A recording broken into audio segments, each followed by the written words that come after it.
In die jaar 40 voor Christus het die Romeinse Senaat Herodes tot koning van die Jode verklaar. Dit was 'n titel wat hy gekoester het soos 'n kroon van staal, hard en koud en vasgeklem op 'n kop vol vrees. Want sien, Herodes was 'n Edomiet, nie 'n afstammeling van Dawid nie. Hy was 'n vreemdeling op 'n troon wat nie aan hom behoort het nie. Kom ons lees Matteus 2 se eerste 3 verse. En toe Jesus te Bethlehem in Judea gebore is, in die dae van koning Herodes, het daar wyse manne uit die ooste in Jerusalem aangekom en gesê, waar is die koning van die Jode wat gebore is? Want ons het sy ster in die ooste gesien en gekom om hom hulde te bewys. En toe koning Herodes dit hoor, was hy ontsteld en die hele Jerusalem saam met hom.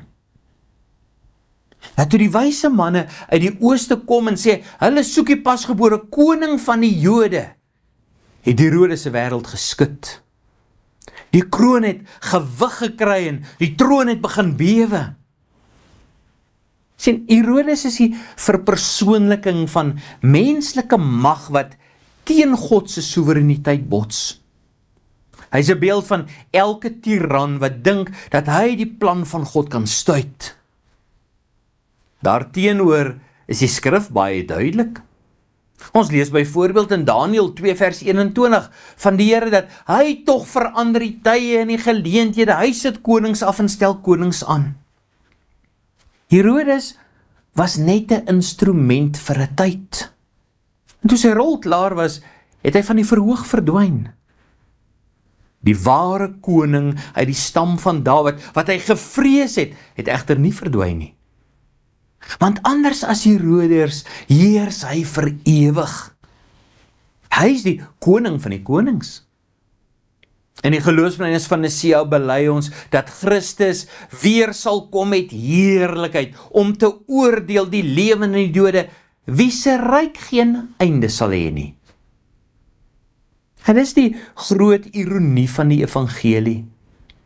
Die koning van die konings kom nie met 'n leer nie, maar hy word in 'n krib neergelê. Hy kom nie met 'n swaard nie, maar met 'n ster wat sy koms aankondig. Hy kom nie om paleise te bou nie, maar om harte te vernuwe. Die wêreld verwag 'n koning wat groot lyk, maar God stuur 'n koning wat goed is. En goedheid is altyd groter as grootheid. Herodes se reaksie op die nuus van die Messias was tipies van aardse mag. Hy reageer met vrees en woede en geweld. Hy het die kindermoord van Bethlehem beveel, 'n gruwel wat Jeremia eeue tevore voorsien het, maar soos ons gister gesien het, selfs hierdie tragedie was deel van God se meesterverhaal. Ja, die kind wat Herodes wou doodmaak, sou eendag die dood self doodmaak. Die troon wat Herodes wou beskerm, sou eendag onder die voete van die ware koning verpletter word. Christus se menswording is God se oorlogsverklaring teen alle valse konings. Nie 'n oorlog met wapens nie, maar een van waarheid. En die krib is die eerste slagveld van 'n oorwinning wat op Golgotha voltooi sou word. Herodes het gedink hy kan die planne van God stuit. Maar sy swaard was maar 'n grashalmpie teen die storm van genade. En die ironie van die geskiedenis is dat die man wat bang was vir 'n baba, nou net 'n voetnota is in die verhaal van daardie baba. Hoe leef ons onder die koning van die konings?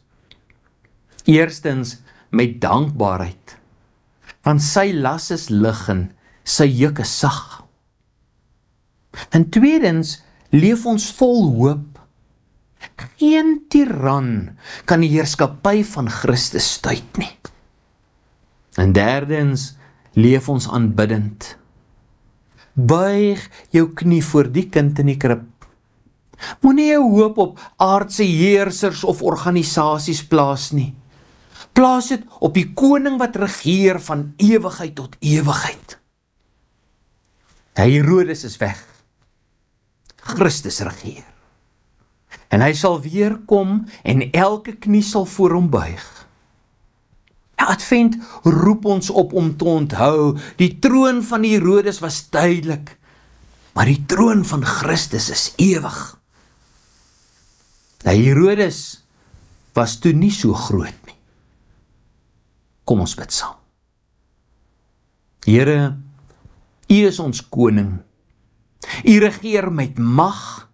U naam is groot en heilig. U is getrou en goed. Ja, U hou ons veilig, U is sterk en U is magtig, en daarom buig ons voor U neer. Ja, ons loof U en ons aanbid U. Die een voor wie elke knie sal buig. Ja, ons bid dit in Jesus se naam. Amen.